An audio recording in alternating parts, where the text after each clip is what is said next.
So our y, of course, is 5. Our x we need to find, and our c they gave us in the beginning of the problem, and they said that it was here. This is at 1. That means this distance is 1 away 4. I can double check that real fast. Yeah, that's right. It's 3 down in the y, yes, plus 1. Okay, good. So our distance to our focal point is 4 away from the center of the ellipse. Now we've got everything we need. And if you recognize this already, this has to be a 3, 4, 5 triangle. They made that quite nice. No need for Pythag if you recognize that. And that's it. So we just figured it out. So our x is 3. So we come over here, we plug that value in, and we say 3 squared. Ta-da! We'll see how we did. So they got x plus 2 squared over the quantity 9 plus y plus 3 squared over the quantity 25 equals 1. Yes, exactly. All right, there's example 2. Hopefully you guys are loving these problems. I know I do. Conic sections is one of my favorite chapters. Okay, graphing ellipses centered at the origin. Now they can start to kind of play around with the knowledge of all of this. So now they're going to start to change things around and not give you all the information you need. This is where this all becomes quite fun. But just use all of the knowledge you know, and then we're just going to work backwards or forwards in different kind of applications. So it says, graph the ellipse by the equation that. Okay, so no need to go too deep into this. This is not complicated. Identify and label the center, vertices, co-vertices, and foci. All right, this is really easy, super straightforward. Let's write this out. X squared over 9 plus y squared over 25 equals 1. Okay, so clearly this is centered at the origin. We can extract from here. Our radius in the x is 3, and our radius in the y is 5. Cool. We know all this information. That's it. We have basically everything. We just have to do some quick math to figure out where the focus points are. Foci. So let's do, in the x it's 3, so let's go like 1, 2, 3, and 1, 2, 3, cool. 1, 2, 3, 4, 5, 2, 3, 4, 5, there you go. There's your ellipse. Now we're not done yet. We do have all the vertices, right? And you can of course write all those down. But what are we missing here? We're missing the foci. So let's try to figure out where the foci are. That's the only thing that's kind of challenging this problem. So clearly the major axis is going to be the longer radius, right? So the longer radius is in the y. So we know that it's going to be somewhere on the y. Now, let's just kind of put it somewhere for the time being. I'm just going to pop it in here anywhere. And we're going to draw our little triangle. Now we do know this piece right here. We do know our x. Cool. Now, do we know any other information? We know our x, we know our y. Remember, this piece right here is going to be our y. So the only thing we're missing is the distance to the foci. So we've got everything we need. So this is like RC. Let's redraw that. Make some room. Okay, so our triangle now looks something like this. So it's going to be distance to the focus, distance in the x, and distance in the y. So our y, of course, we know already is 5. And the x, it is 3. So we know this one has to be 4. Just like the previous problem, they almost repeated themselves. And I guessed visually as well. So that means the focal points, right, the focuses will be there. Cool, and we can name all this stuff. Let me just do one, and you can go back and do it yourself. But of course, it looks like it's going to be, let's see, defoci. This is the way they do it. They're going to say 0 and plus and minus 4.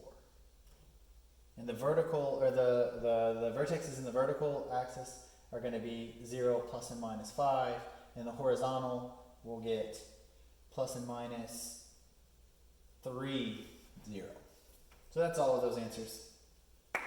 Remember to practice these.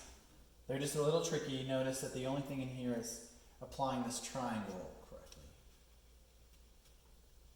All right.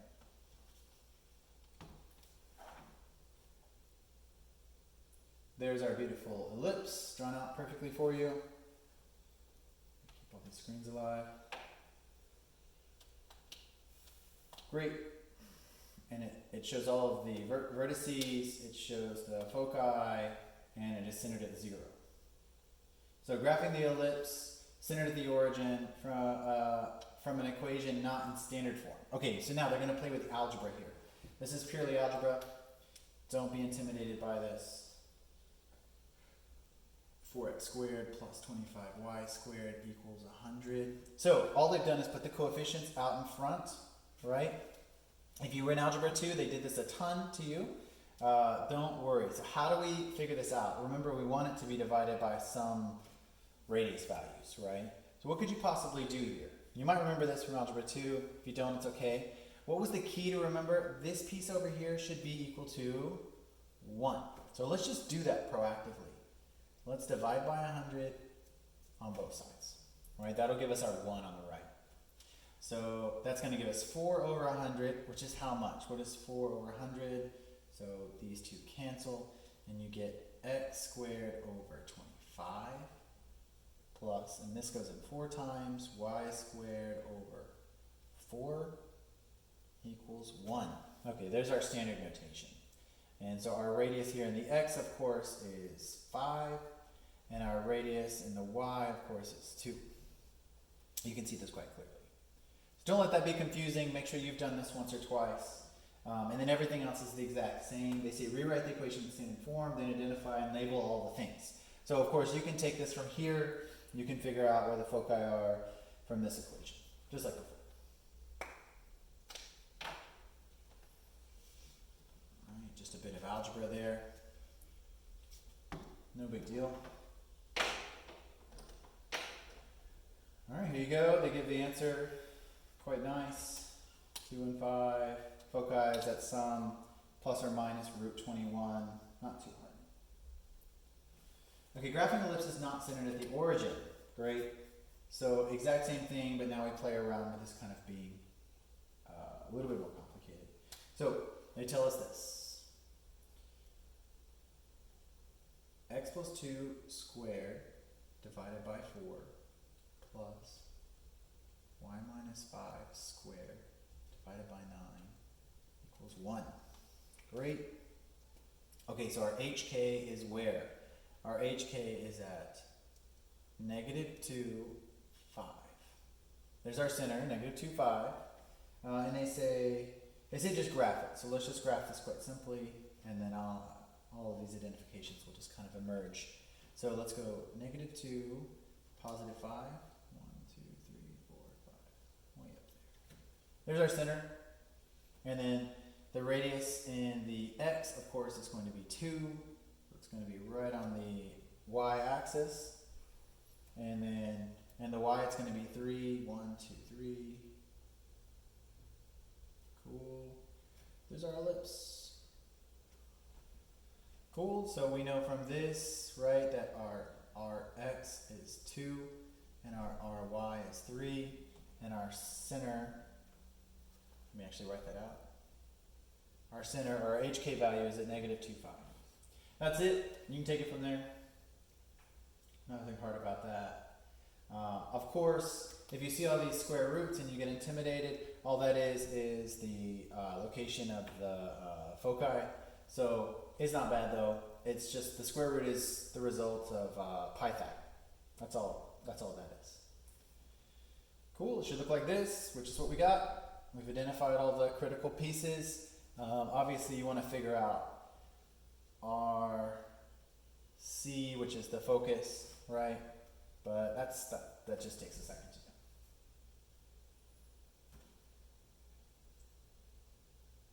Okay, breezing through example 6.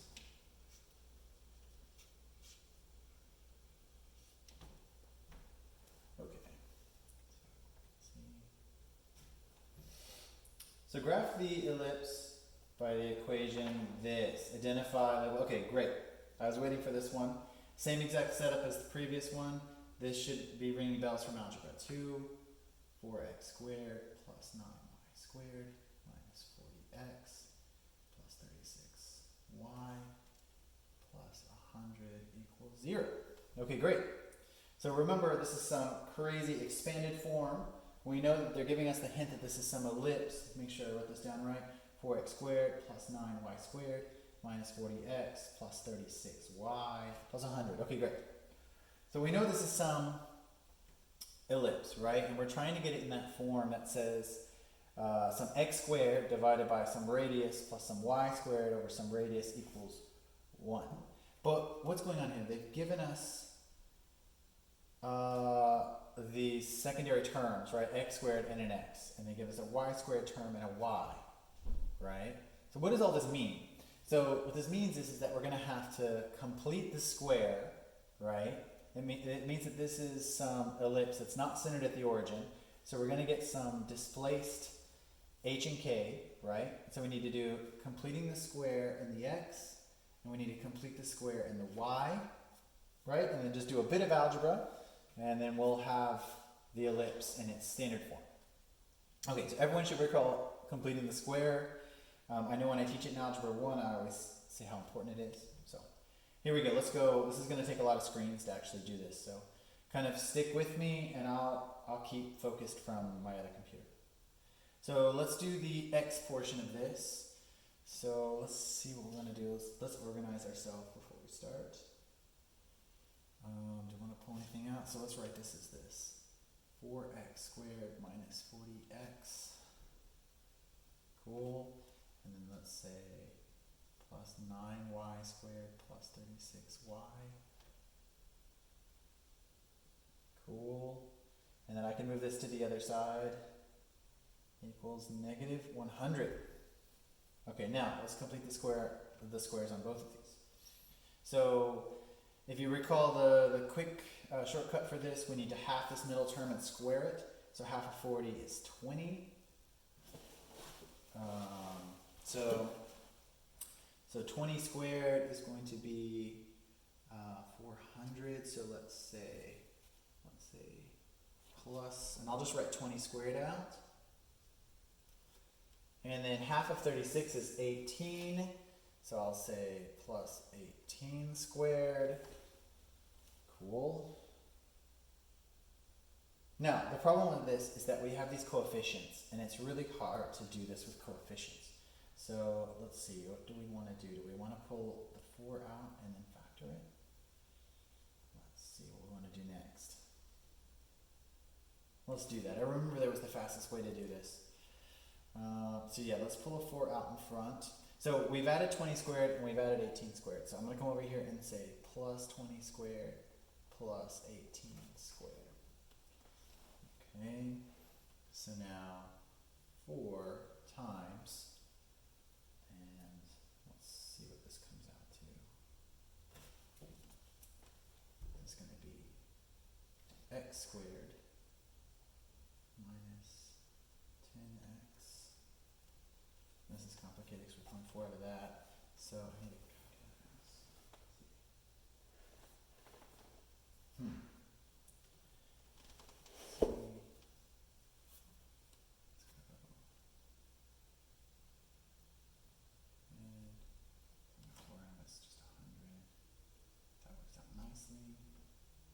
Good, this is working out perfectly. Plus, and then we pull out our 9 here, y squared plus 4y, 18 squared, I don't know if I remember that one. Let's see.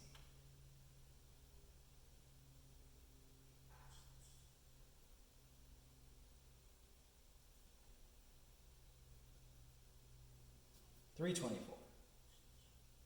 Oh, well, I still need that actually.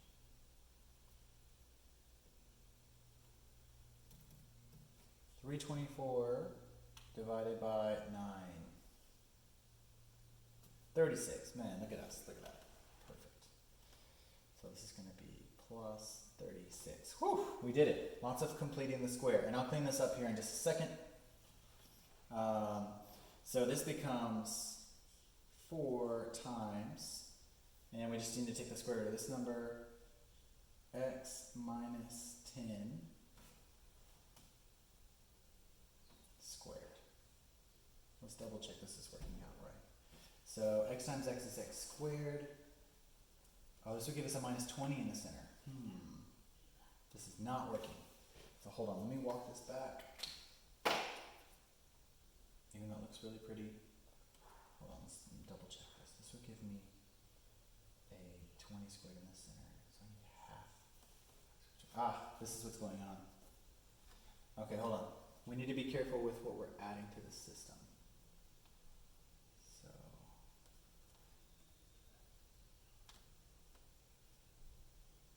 let's double check it. Okay, so the amounts that I added were not right. Let me just look at those really quick again. So actually, half of 10, now that we factored out the 4, half of 10 is 5. 5 squared is 25. Oh, good. This makes more sense. So, and it's going to be 25 times 4, which is 100. So then that's going to be, that's minus 100 plus 100. Good, that cancels out that 100 right off the bat. So just to be clear on what I'm up to, I just redid this, completing the square piece. I'm actually adding 25, but it's 25 times 4, which is 100. And then when this comes out to x minus 5 squared, that's the correct perfect square. Excellent, it's minus because the middle term is doubled. Cool, so we got that in the x direction. Let's see. And let's do the other side. So the other side, of course, is 9 times, and then we need to look at this. We're not adding 18 squared or 20 squared anymore. Good. But in fact, we're adding half. Half of 4 is 2. 2 squared is 4. Excellent. So this is going to be y plus 2 squared. That's that perfect square. Let's double check it. So y squared, 4y, 4. Yes, good. And then we're going to be adding a 4 to this side. So these two cancel, and we get all of that equals 4. Now, let's clean this up. Let's see. Let me erase all of this piece here.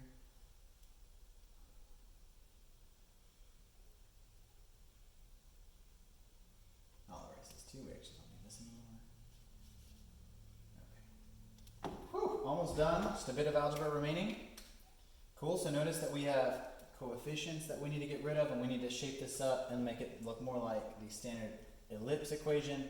So again, this piece out here is 4. It needs to be 1. So we divide everything by 4. See how this works.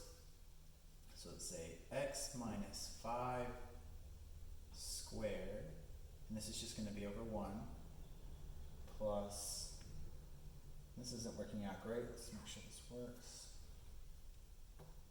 Oh yes, there was a mistake, because this is 4 times 36. This is it. Okay, this is what's happening. I made a mistake out here. Remember before when I had the 2 here, so this is 2 squared, which is 4. 4 times 9 is 36. That should be 36. My apologies. We need to divide by 36. So divide by 36 and divide this whole thing by 36. Okay, so 4 divided by 36. Whew, goes 9 times. All right, this is looking more correct. And then y plus 2 squared, and this is of course 9 divided by 36, which is 4 equals 1. Whew. Okay, very hard question for me particularly. There we go. So a few mistakes. Hopefully I highlighted the things that you want to avoid and things that you want to be careful with. I think we're going to have another one just like this so we can kind of clean up our errors. But this is the idea. So make sure to notice when you're completing these squares that whatever you add to the system, if there's some coefficient, you need to multiply it by the coefficient as well, just like here. So we added a 5, so it's 5 squared. 25 times 4 is 100, right? So we added 100 here. 2 squared is 4. 4 times 9 is 36. So you need to make sure that you keep up to date on what you're adding to the system. So it was 100 in the X and 36 in the Y, right? So that was what went wrong there. All right, let's see if we got it right. Yeah, they say x minus 5 squared divided by 9, y plus 2 squared divided by 4 equals 1. Yeah, that's it. And they do their own short form, completing the square. That's it. And then, of course, they continue on and they find the focus and they find the center, just like normal. You guys have that organized at this point. And there's our ellipse. There you go. Apply problems with ellipses. I'm going to skip this bit. You guys can work on these if you want to yourself, and that's it. That's all there is. Okay, that was it for 10-1. I think one section at a time, and we'll go from there. So the homework for this will be just like normal. Wish I had Atlee here. So 10-1 will be, let's go, 7, every other odd. Let's go, just like normal, let's go 7 through, what should we do? Yes, 7 through 55, every other odd. All right, cool. There's your 10-1 homework. And remember, just as a quick reminder, Chapter 9, you can just submit all your homework in bulk into just that one big open section. And I can actually pull that up here if you'd like to see. Let's go to Classroom really fast. I'll show you where to submit that just in case that's confusing. Classwork. Yeah, we're down here in, yes. So here, systems of equations, and I just put one bulk Chapter 9 homework assignment.